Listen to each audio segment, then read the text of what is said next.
Hello again and welcome to the broadcast. This is Keith David Henry and you're listening to the Progressions of Consciousness radio program on the CLN radio network.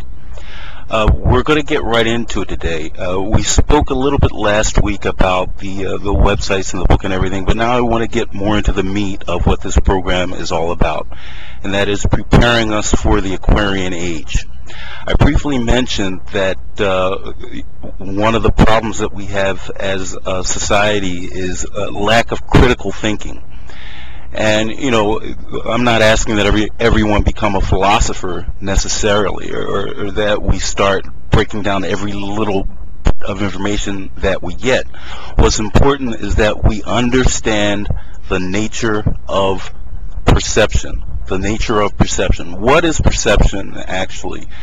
You know, people say that when someone is trying to program them or condition them, that they target their senses. Well, certainly the senses are a big part of the program. For instance, with any kind of brainwashing, you know, you have to get in via one of the senses, one of the 5 physical senses. If any of you have ever been involved with cults or know about how cults operate, what they do is they tend to take the shortcut approach. So what they'll do is they'll gather a group of people over a weekend or, you know, over a week or a very short period of time. They'll deprive them of sleep. They'll deprive them of food and water. And they'll continually barrage them with the propaganda and the dogma that is part of their program.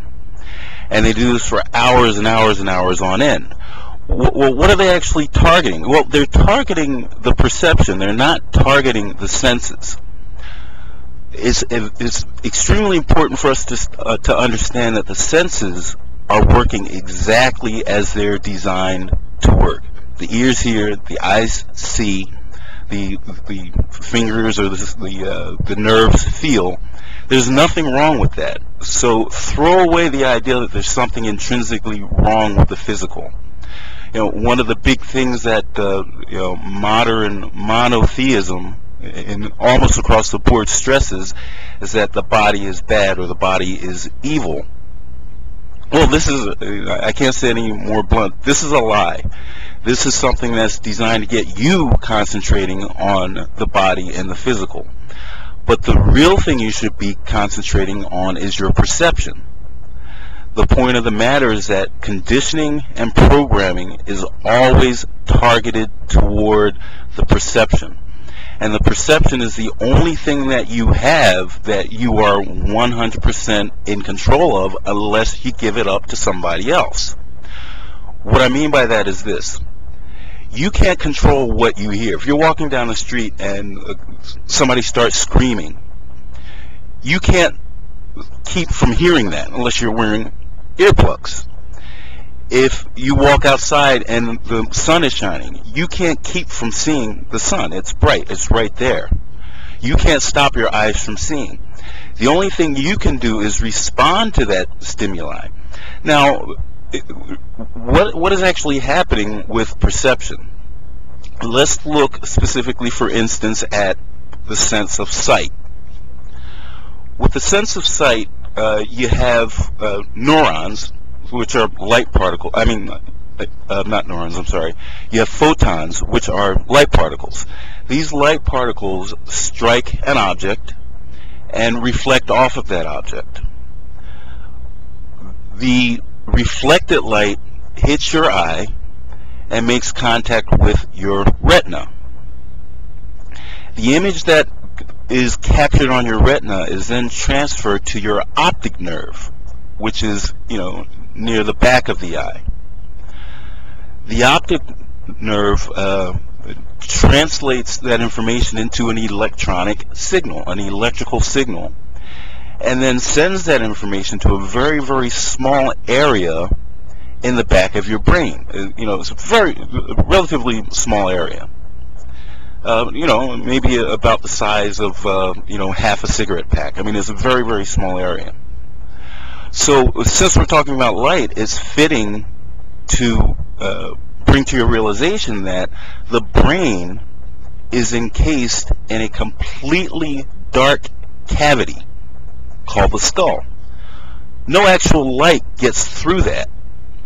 So what you're actually perceiving, or what's being stored in that little memory chip, so to speak, in the back of your brain, is electrical impulses that are, you might call it a digitized version of the light, or the objects that the light reflects off of. But we're not quite there yet. The next thing that happens is your mind or your psyche interprets what it is that you saw. So I'm sitting here in front of my computer, and I've got a computer monitor in front of me, but the only reason I'm identifying this thing in front of me as a computer monitor is because I've been taught and conditioned that this is a computer monitor. So I have a point of reference to identify what's in front of me. Scientists are starting to develop a lot of very intense and futuristic technology when it comes to prosthesis. One of the areas they've been looking into is a way to connect wires and probes directly to a person's brain to allow a person, for instance, that has never been able to see, to all of a sudden be able to see. And they've been successful to some degree. They're pretty much aware of the location in the brain where the sight is controlled, and they've had a pretty good deal of success allowing people to literally be able to observe optically things that are happening. But one of the things that these doctors and scientists are realizing, that even if they got this technology to work 100% efficiently, the person that has never seen before, especially if they're over 5 or 6 years old, is not going to have any context in their psyche or in the reasoning areas of their brain to determine what a thing is that they're looking at. So they may have 100% sharp visual perception, but they won't know what the heck they're looking at because they have no context. So that area of their brain will have to be taught, like it's a baby, what things are. So once again, it is not the eye that sees. It is not the eye that sees.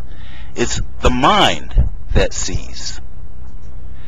There's a story of when the Spanish conquistadors landed in the Indies, that there was a medicine man that was on the shore, and he saw these men rowing to the shore in these little boats, and he's thinking, where the heck did they come from? And these guys, of course, had sailed all over the world, and they were in these clippers, these very, very large ships that carried hundreds of men, and they were explorers. But the story goes that the shaman,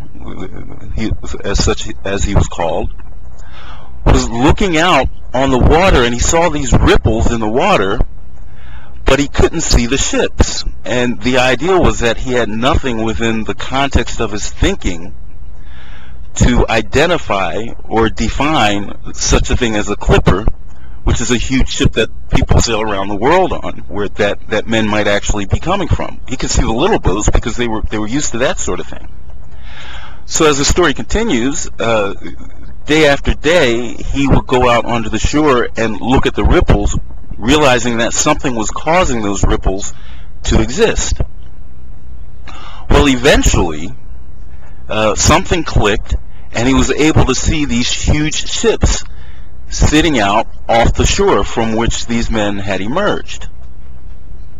The point being, context is everything. Context is provided by teaching. Context is a sort of fuel. Context and information are a fuel that perception uses to define its world. So the one thing I've often asked myself is, how many things are there that may be all around us that we can't see because we have no context for them that exist. And how many things have we seen or think we've seen that really didn't exist because of the way we've been programmed? It gets you thinking. You think about people that have hallucinations and schizophrenics and everything, and people say, oh, well, they're crazy. But what if they're not crazy? What if they're just seeing things that we can't see?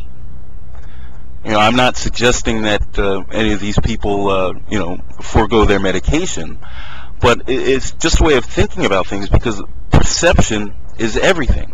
If any of you have ever seen the movie A Dangerous Mind with Russell Crowe, it was about this Professor John Nash, who was a genius. I mean, he was an Einstein level genius. I mean, he was out there, and he never attended a single day of classes in the school he went to. He went to Princeton University because he was in search of what he called the governing dynamics behind what made things work. And very much the way that Einstein was thinking of things, because you have to either be arrogant or genius to say, hey, that guy Isaac Newton, he was a sharp guy, but I'm looking for more. So I don't look at Einstein as an arrogant guy. He was a genius. He was a person that used his imagination and was able to look beyond what even the most intelligent and learned people felt was truth. So his perception was one of transcendence. His perception was, there's something else going on here, and I'm going to find it. Well, that's how this John Nash was, and he discovered through his paradigm of looking for something beyond the norm, beyond what the average person thought was normal. He came up with a principle that won him the Nobel Prize. Now, it's going to take me a minute to explain this, because it is not quite as simple as it seems. He had been involved with a theory that essentially said, from an economic standpoint, that society as a whole, comprised of the individual, is better off when a person does what's best for himself. Now, that's pretty much the basis of capitalism. And the other genius who came up with this, and of course backed it up with mathematics, had set the stage for this practice amongst his peers, pretty much across the entire globe and in the whole area of economics. What John Nash said is, no. He said, everything is better when a person does what's best for themselves and the whole. Now, somebody could say, wow, it really took genius to come up with that one, where everybody wins. But understand what he's talking about. He's talking about a governing dynamic that literally proves what esoteric thought, philosophy, and religion, especially religion, has said for years, that it is the whole that is to be considered and not just the individual. Now, realize we're not talking about when the ideal of doing what's best for yourself. It's not a matter of selfishness. It's a matter of what works, and it's sort of the trickle-up theory. If I'm doing well, then I'll cause other people around me to do well, because I'll be able to provide for them. And this theory worked, and it worked very well. Just like Newton's theory of gravity worked, and it worked very well. It got people to the moon. It got the Voyager spacecraft millions of miles out into space. But Einstein's theories were more accurate, if you will. They were a refinement of Einstein's theory. So that's basically what Nash did. He says, these other theories were incomplete. Not that they were wrong, they were just incomplete. So when your single actions are actions that are fitting and beneficial to you and the whole, Now we're getting somewhere. Now, if you look at certain biblical teachings, one very prominent one, and this is true in most esoteric thought, is to love God as you love yourself. And that's almost literally stated in some scriptures in the Bible. Love God as you love yourself. But people are missing that the loving self part comes first. It doesn't say love God then love yourself. It said love God as you love yourself. Because the fact is, you cannot love someone else unless you love yourself. Well, what is love? It's not some warm, fuzzy feeling of affection. Although affection and compassion are extremely important, affection is generally based on a specific relationship and has really nothing to do with altruism. It's usually some kind of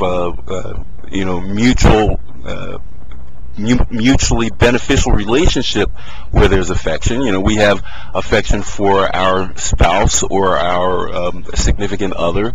We have affection for our parents and our brothers and sisters. We have affection for babies or our pets. But there's some mutual understanding there with that kind of affection. Compassion is quite different. Compassion is a feeling of desire to help someone, a feeling of desire to make someone else better, especially someone who's in a position of need. Well, that's not love either. What is love? Love is unconditional acceptance. Unconditional acceptance. And I've heard the term unconditional love over and over and over again. But, what does that really mean? What is unconditional love?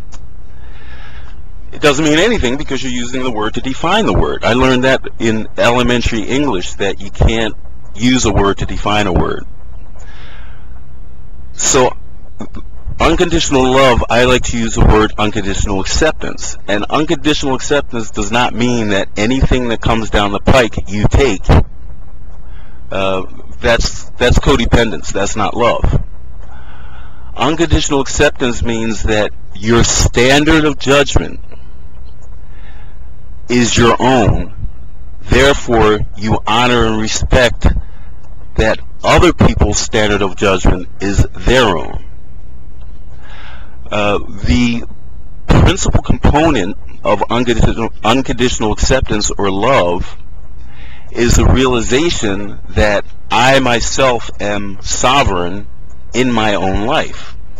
Now, this is a subject for another program that we're going to get into in quite a bit of depth. But to continue with our conversation of perception, and back to what John Nash was saying, was that the idea of unconditional acceptance means I accept myself wholly, and I accept others wholly. And that really maps to what John Nash was saying. I'm going to take care of myself and others. I'm not going to exclude one. What you typically find in interpersonal relationships are you find the type of person that only takes care of themselves, or you find the type of person that only takes care of others. Well, neither one of those is healthy. Neither one of those is really productive. Finding that balance of taking care of yourself and others is really key in this area of perception, because most of us are taught, depending on where we are, for instance, from a religious standpoint, well, others are more important than you, take care of others. And then some of us are taught to take care of ourselves. So this is a very good example where perception comes in, because a person that is only taking care of themselves perceives that that is the most important thing. Why do they perceive that? Because they have been conditioned and taught to look at life that way. So you can see where the perception is the important thing. So how do we get back now to our preparation for the Aquarian age? Where does this area of perception come in? Well, it comes in because you have to realize that our perception is being specifically targeted to look at things a certain way, to take the information that we perceive. And once again, you know, these people that are performing this program, they can't stop us from seeing what we see. They can't stop the physical senses from working. But they can work on our perception so that it doesn't matter what we perceive, it doesn't matter what we sense, because we're going to base our judgment and our actions on what we perceive, which once again is based upon what we're taught or conditioned. Now let's look at some of the areas where we're conditioned. Typically, as a matter of course and design, we're misinformed about our government and how it works, how the politics works, how the leaders work, how things are actually run. We're given idealisms such as democracy, socialism, communism, whatever area you want, and we're taught this dogma about this particular way of looking at things, and you can break it down in the United States and say, well, you have Democrat and Republican, but it's the same kind of idea. So we're taught that there are these concepts of democracy and communism or Democrat or Republican, and we hold tight to those labels without realizing that what's actually happening has nothing to do with what the dogma is saying. We live, for instance, in a so-called democratic society, but the shots are called by the people with the money. I mean, it's really ridiculous to me when people actually believe emphatically that their vote counts. And I know, you know, a lot of people are not going to like what I'm saying, but I hate to tell you this, but your vote doesn't count because, number one, they're going to put in there whoever they want. But even if they don't put in whoever they want, whoever gets in there is going to do what they're told to do. So we're deceived about what our government is and how it works. Now, does that mean we don't, year after year, hear the politicians lying about what they're going to do, and then when they get into office, they don't do it, or they often do the opposite? I mean, George Bush, one of his major platforms for running was he was opposed to nation building and being involved with, you know, unilateral attacking of other countries, and he wanted to be more domestic with our military. Yet the very first National Security Agency meeting with his cabinet, the subject was how to overthrow Saddam Hussein and give his oil fields to other government and industry interests. They had maps, for God's sake, of the area where different companies and countries would be able to dig for oil. This was in the first NSA meeting in his cabinet, a full 9 months before 9/11. Now, if you don't believe me, go to my website, www.don'treadthisbook.net. Under the references section, you'll see a link for 9/11 in the World Trade Center controversy. Click on that link. All the information is there. I'm not making this up. So we're lied to about how our government works. Year after year after year after year, the politicians say they're going to do something, and they lie and they don't do it. But year after year after year after year, you have millions, literally tens of millions of people listening to the debates, going to the convention saying, oh, well, I believe in this candidate because he says this and he believes that. I mean, it's utterly ridiculous that our actions are not at all based on what actually occurs, but based on the lies we're taught. And therefore, our perception ignores what actually happens and causes us to behave based on what we're being told. Now, the most insidious part of this dynamic is we actually think that we are the ones that are making this decision. I'm exercising my rights as a citizen, and I'm going and I'm voting. This is my choice. But what you don't realize is you're being played. You're a puppet. Your perception is being played, and your actions and your ego follow right along. So what else are we deceived about? One of the other very huge things that we're deceived about on a routine basis is our religion. And I was going to wait a few programs before I got into this, but I think I'm going to hit it with both feet. Now, for my Christian friends out there, let me preface what I'm about to say with, I have nothing against Christianity or against Christians. The thing that bothers me is that there's a whole level of the origin of Christianity that the average Christian is not even aware of. I mean, what are the basic tenets of Christianity? Without going into the idea of, Jesus himself, that sounds like a contradiction, but you had Jesus, who's the Son of God. He was born of a virgin. He had a ministry for 3 years. He died on the cross. He was buried. He rose again the third day, and then he ascended into heaven.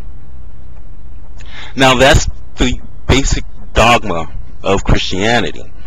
Now, the underlying impetus behind that dogma is that mankind is sinful in nature from birth because of the fall that was caused by Adam and Eve in the Garden of Eden, and that we needed an advocate before the Father, God, to be able to be restored with favor with God. Now, just on the surface of that, think about what you're saying. The God that created you either made a mistake or did it on purpose, but he jumped through all of these hoops, including killing his own son, to save you.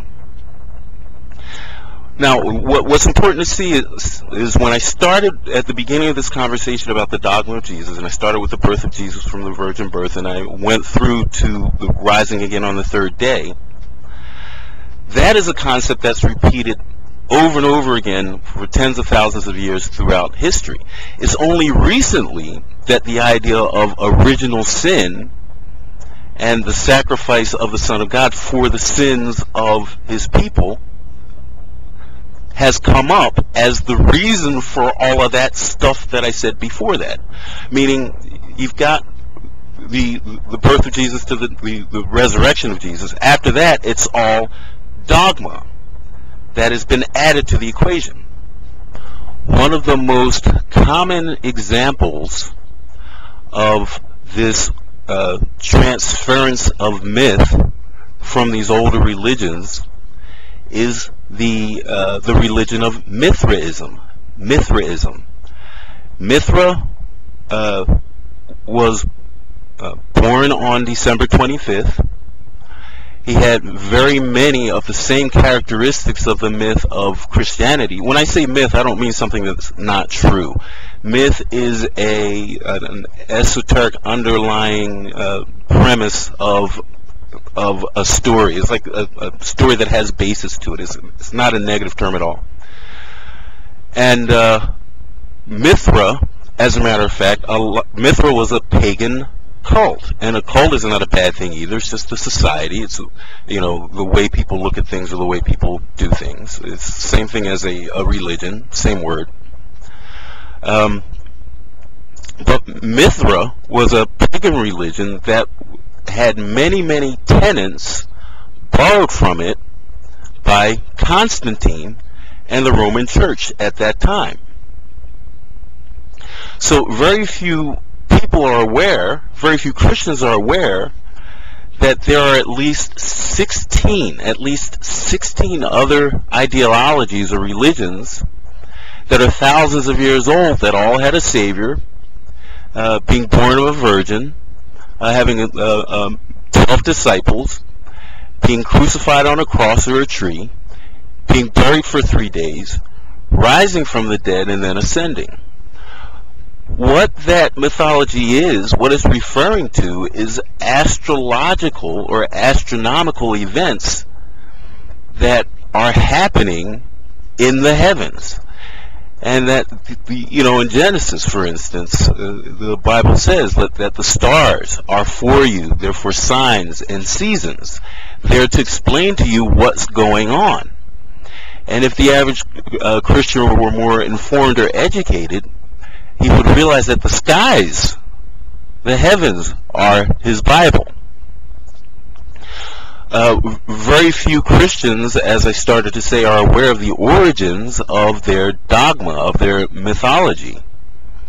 Back in the 3rd century, Constantine, who was the Roman emperor, was really faced, he was faced with a great problem in his administration, if you will. He was having problems from every direction.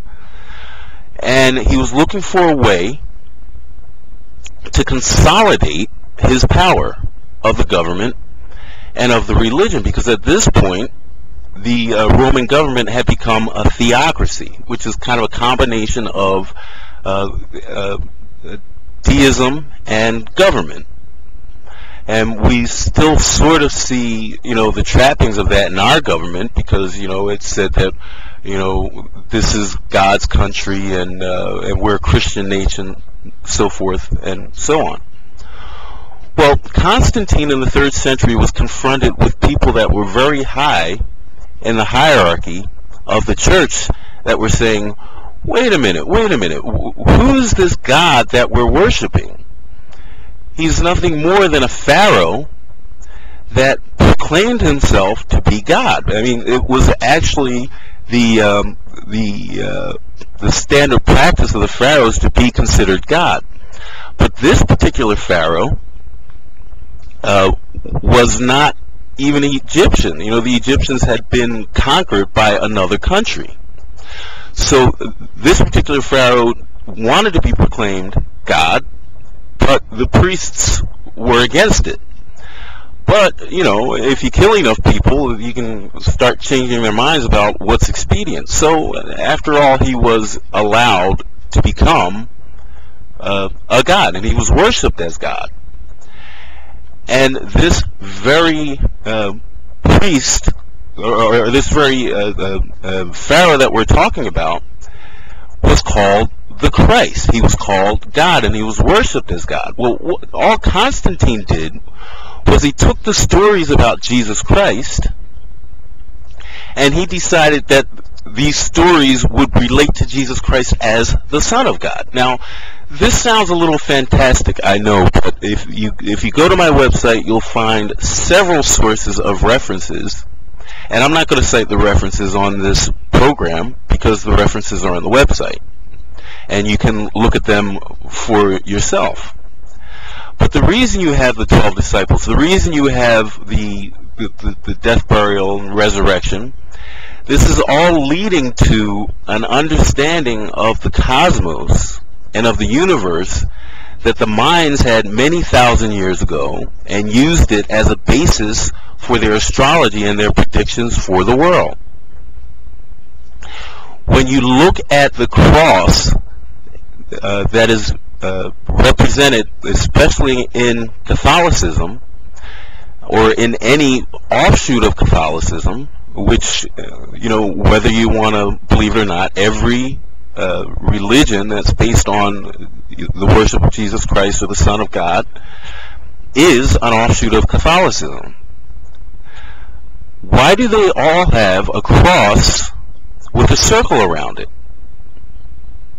Well, the reason they had that cross with a circle around it is because it represents the 4 stages of the sun. It comes from Egyptian sun worship and even Sumerian sun worship, and worship that was even before that. But even that Egyptian and Sumerian sun worship is a perversion of the pagan sun worship, because it really didn't capture the flavor that the pagans had of the respect for and worship of all things together as one. It was more monotheistic. the worship of the sun god, the great god. Without getting too much into detail about that, note that the zodiac is divided up into 12 houses, it's called. Well, those 12 houses relate to the positions of constellations that are observable from the Earth, from certain locations on the Earth, at various times of the seasons. And we get the 4 seasons from the rotation of the Earth and the Sun, and the seasons are representative of certain energies, certain influences that come upon man. Now, I'm not an astrologer in the sense that, you know, I believe that you get your horoscope and your horoscope tells you what's going to happen to you that day. What the Mayans understood, and what the people that preserved the myth of the death and the resurrection understood, was that we're talking about astrological occurrences. At a certain time of the year, the sun is visible from the perspective of the horizon as if it is buried below the horizon. This point of time that this happens is actually around Easter. The sun sits at the same relative position against the horizon for 3 days, and on the 3rd day it starts to rise again. So in effect, the sun has died and risen again. That's where the mythology comes from, and that's where the idea of the sun worship connected with it comes from. What Constantine did was he turned that into a religion about Jesus Christ being God. And he turned it into a non-negotiable proposition that if you didn't worship his God, that you were going to hell. Once again, if you don't believe what I'm saying, you don't even have to go to my website. You can go to Google and you'll find millions of references to the material that I'm talking about. So the point of the matter is, we've been lied to about our religion, so our perspective on religion and who God is and who we are in relation to God is flavored by that information that was targeted at our perspective. It was targeted at not at our senses. I mean, you have to hear the preaching, it's got to come through your ears. You have to read the Bible, it's got to come through your eyes. But if you read or the Bible or hear preaching objectively, you'll say, what in the world are these people talking about? And, you know, a lot of people are of that persuasion. And obviously, you know, not Christians. You have atheists. You have people that, you know, don't want, you know, any parts of religion at all. The point being, our behavior then becomes compelled by what we have been taught. Whether or not it's true is not the issue. The issue is that those that subscribe to the Christian ideal, or, you know, I'm picking on Christianity, sorry about that, guys, but it's the same with, you know, any religion, especially monotheism. Monotheism is so radical that, you know, the pagans of you know, tens of thousands or hundreds of thousands of years ago would have looked at us like we're nuts. What do you mean God's going to send you to hell? What kind of ridiculous stuff is that? But it's used to control people, and you have, you know, millions and millions and millions and millions of people that are giving their money, giving their allegiance, giving their behavior to a paradigm that is designed to control them, is designed to make you feel like an underling, make you feel like you're someone that needs a bridge between you and God, when no such thing is the case. So our perspective is controlled about government, is controlled about religion, but now we're getting down to the nitty-gritty. Our perspective is controlled with regard to who we are. Now, I hate to tell you this, but the people that are in control of this world, they consider us their property. And I'm not being euphemistic here. I mean, they literally look at us as slaves. But, you know, the average American is like, well, this is a free country. I'm so glad I live in America because it's free. Well, you're free as long as you pay. Stop paying and see how free you are. You know, you're free as long as you fill out the right forms. You're free as long as you don't say certain things or do certain things or go certain places. You're free to the degree that the establishment, that the dark oligarchy wants you to think that you are free. But you're really not free at all.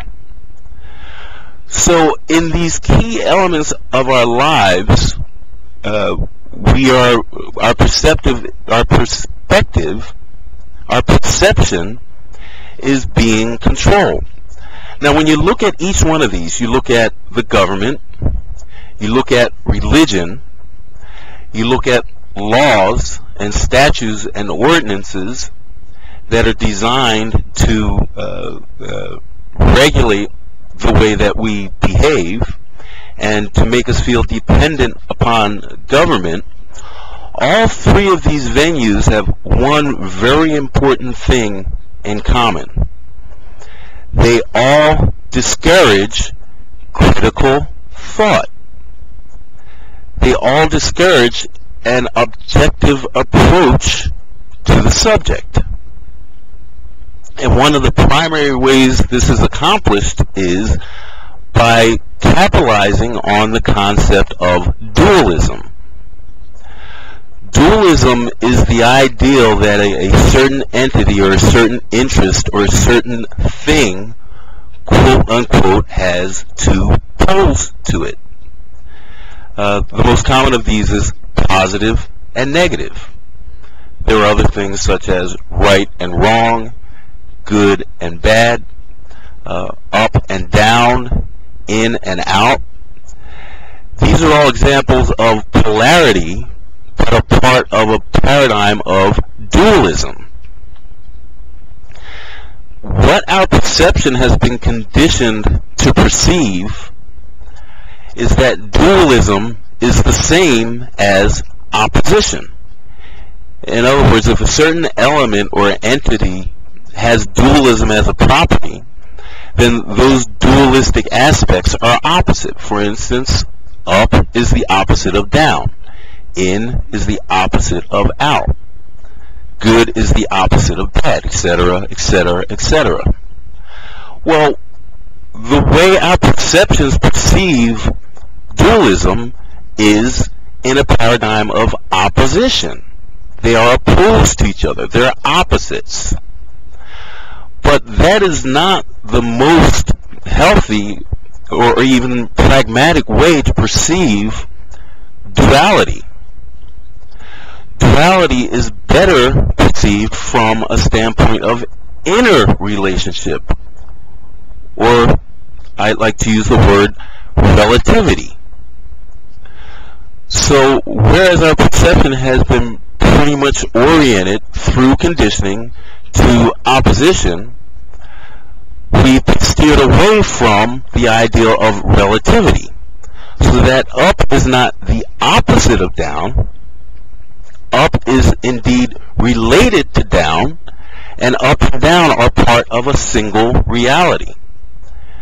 In fact, if I were to ask you, well, what is up? The only answer you could give me is that it's the opposite of down, or it's that which is not down. And if I say, well, what's down? The only thing you can say is, well, it's not what's up. It's anything, if it's not up, it's down. If it's not down, it's up.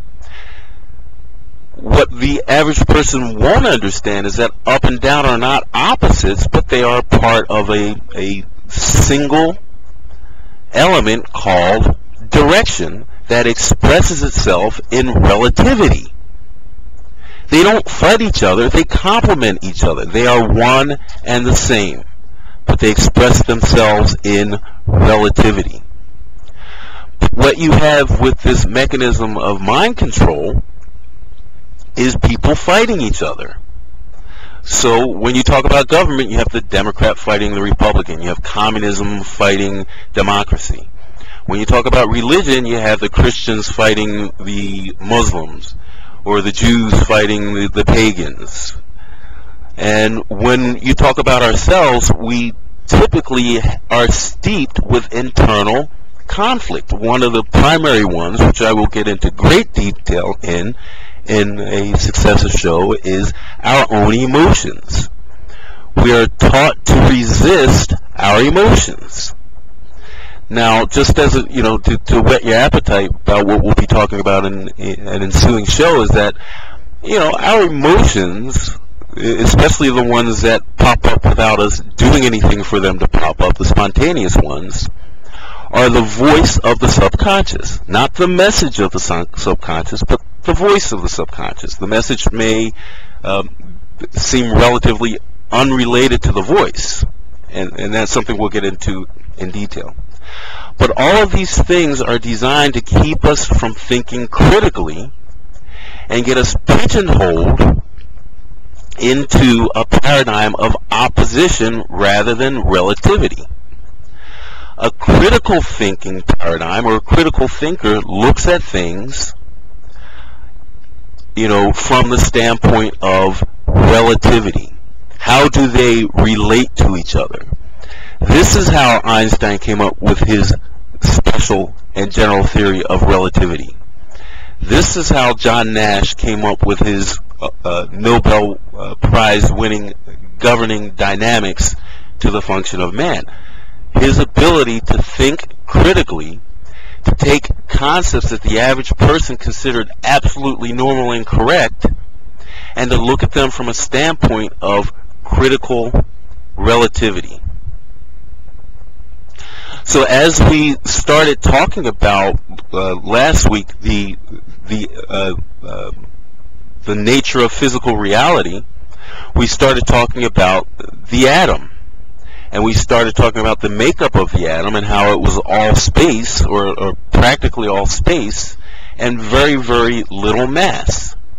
And yet, if I pick up a brick, for instance, it feels heavy to me. But that brick has less space in it. Has more space in it than the air we breathe. Now, the air doesn't feel heavy. The brick does. But that brick is made, is actually made of more space than the air. Now, I'm being relative because actually the brick and the air are made of the same stuff. They're made of atoms. But we look at the air and we say, oh, well, that's not solid. And we look at the brick and we say, well, that is solid. Well, the truth is, neither of them are solid. Neither of them are substantial. They just feel that way. So you got to ask yourself, if I'm right, and physical matter, or let's put it this way, if current physics is correct, and physical matter is made up of 99% space, then what is it that causes us to think that it's really solid material? Somebody said, oh, Keith, you just painted yourself in a hole, because it's our perspective that says that. Or, our senses that say that, not our perspective. Our senses agree with our perspective on that. If I punch the wall, it's going to hurt. So my senses tell me it hurts, and my perspective tells me it hurts. If I put my hand on that fire, it's going to burn. It's going to be hot, and it's going to hurt. What are you going to do with that? Well, what do you do with firewalkers? What do you do with people that are able to condition their perspective to the concept that the fire is not going to burn, and therefore the fire doesn't burn? What do you do with these people? What do you do with these people that just by the power of their mind and their perspective can literally block out pain? What do you do with the woman whose son is hit by a car and trapped under the car, and without thinking, she picks up that 2,000-pound car and turns it over, and later doesn't even realize she did it? What's happening there? Well, what's happening is there are occasions when we are able to step outside of that perspective that we're living in a world of solid matter and things that are well defined, and we're able to function in that, not on an ongoing basis for most people, because they're so trapped in their sense of perspective of what's right and wrong, and what's good and bad, and what's up and down, and what's real and what's not real. But the physicists are going beyond that, and they're starting to say, hey, for instance, if I do something to a particle here, a particle in Alpha Centauri will be affected without regard for time or space. So they're starting to see that this stuff that we call physical matter, the way we look at physical matter, is really nothing at all like what we think it is. It's this weird, strange kind of thing that just keeps us scratching our head. So, you know, when you go to my website, you'll see on the banner a statement that says, always remember that the question is more important than the answer. Because while the answer may be good, because of the infinite nature of our universe and of reality, it's most likely not accurate. So the answer that we have with regard to our lives, or with regard to where we're going, can always be preempted by another answer that is more accurate. But you'll never get to that more accurate answer unless you come up with a more profound or specific question about the issue. So one element of critical thought that is missing, by and large, from the human race is the propensity to ask questions. Now, kids do it all the time. Why is this and why is that? And after a while, I say, "Will you shut up? Because now you're just asking questions for the sake of asking questions." Later on, we're told, well, don't ask questions because the authority is right, and you're not supposed to ask questions. You're supposed to shut up and do what you're told.